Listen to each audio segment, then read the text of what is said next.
Vous écoutez Europe 1, il est 8h19. L'interview politique d'Europe 1, Jean-Pierre Elkabbach, vous recevez le président du MoDem, François Bayrou. Messieurs, c'est à vous.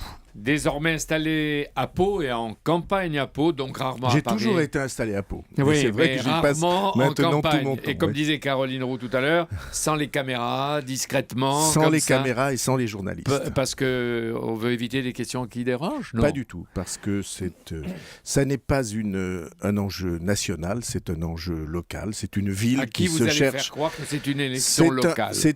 À vous, j'espère. J'espère que Non. vous m'entendrez et que vous m'écouterez. Ça n'est en rien une opération de politique nationale. C'est un enjeu pour une ville qui cherche son avenir. Est-ce que je peux vous souhaiter d'abord la bienvenue? Et je resterai sur cette ligne sans en bouger d'un millimètre. Alors bonjour, vous êtes déjà parti en février 2011, vous avez entendu avec moi le journal d'Europe 1.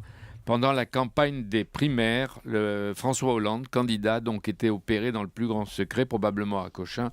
Votre réaction? La réaction, c'est l'emballement. Enfin, c'est l'étonnement devant l'emballement. Il doit y avoir dans ces affaires une règle très simple. Ou bien c'est sans aucune conséquence sur la santé, et à ce moment-là, le droit à la vie privée doit être respecté, ou bien ça peut avoir une conséquence sur la santé, apparemment ça n'est pas le cas, mais on ne sait pas, auquel cas il est du devoir du président de la République de le faire savoir et de prendre en conséquence les précautions qui s'imposent. Vous voulez dire que vous attendez un bulletin de santé de l'Élysée? Non, moi je tends rien. Ou du président? Je trouve que il faut avoir des idées, enfin il faut avoir des principes simple sur quelque chose qui, la santé, ça appartient à la vie privée, sauf quand ça a des conséquences sur l'exercice d'une responsabilité. Auquel cas, on le dit, on le fait savoir, et les choses sont très simples. J'ai le souvenir que le général de Gaulle avait lui-même rendu public, François Mitterrand non.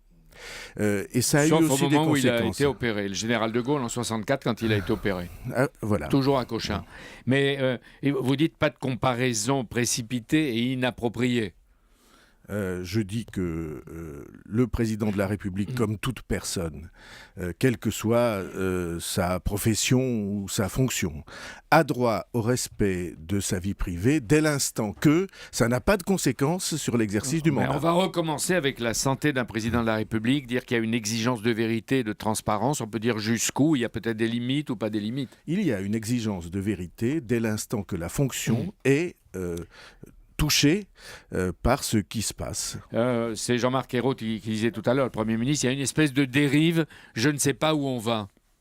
Oui, bon, vous savez bien, tout le monde y participe, toutes les radios, toutes les chaînes d'infos, et évidemment, il y a un emballement autour de ces sujets parce qu'ils suscitent l'intérêt, ou plus que ça, une espèce de fixation. Mais je pense qu'il faut à tout prix écarter tout ce qui est malsain, tout ce qui est excitation autour de ces sujets, avec une idée simple, et privé ce qui n'a pas de conséquences sur la fonction, doit être rendu public ce qui a des conséquences sur la fonction. Mais je vous l'ai dit 3 fois, peut-être, c'est pas la peine qu'on y revienne un peu plus longuement. Depuis, il faut le dire, quand on observe les activités de François Hollande, président de la République, on remarque plutôt sa résistance physique.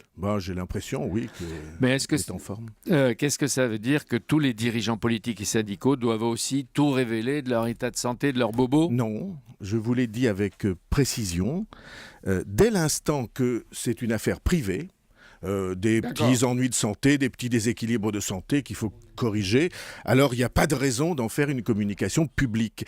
Il faut savoir que ce sont des hommes, des personnes humaines, des hommes ou des femmes, et qu'il est normal de respecter leur vie privée, leur volonté de privé. Alors, le président de la République en exercice est au plus bas des sondages. Pourtant, paradoxalement, il paraît, me semble-t-il, s'éloigner du pire.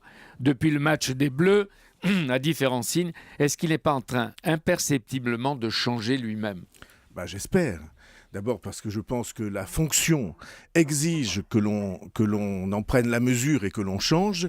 Et j'ai regretté qu'il n'ait pas plus tôt manifesté la prise de conscience que beaucoup attendent au nom du pays.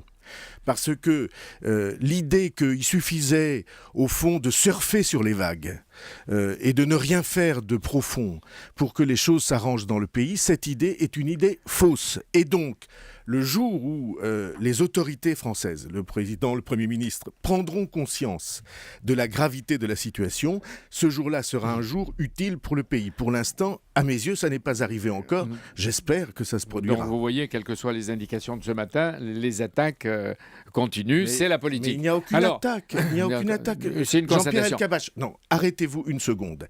Il n'y a rien de politicien dans tout ça. Hier est sorti le classement international de l'éducation. La France plonge encore. Nous nous retrouvons. Mais c'est pas la faute des socialistes. Là, ça remonte à la Saint-Glinglin. Si vous voulez, pas à la Saint-Glinglin.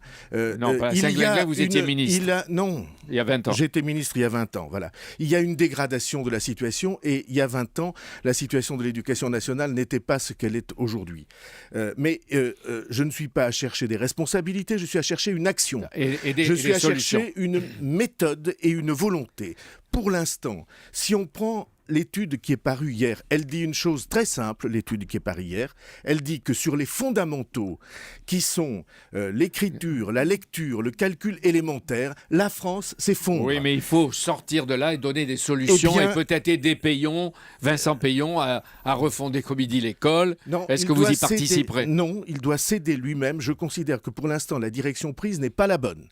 Vous dites que Vincent Payon échoue. Je ne dis pas qu'il échoue, je dis qu'il va échouer. Réussit pas. Parce que la direction prise n'est pas la bonne. Si on ne focalise pas, pour s'arrêter une seconde sur ce sujet essentiel pour l'avenir du pays. Il y a des questions aussi essentielles que je voudrais vous poser, des questions urgentes. Eh bien, laissez-moi finir la phrase, comme ça vous pourrez les poser.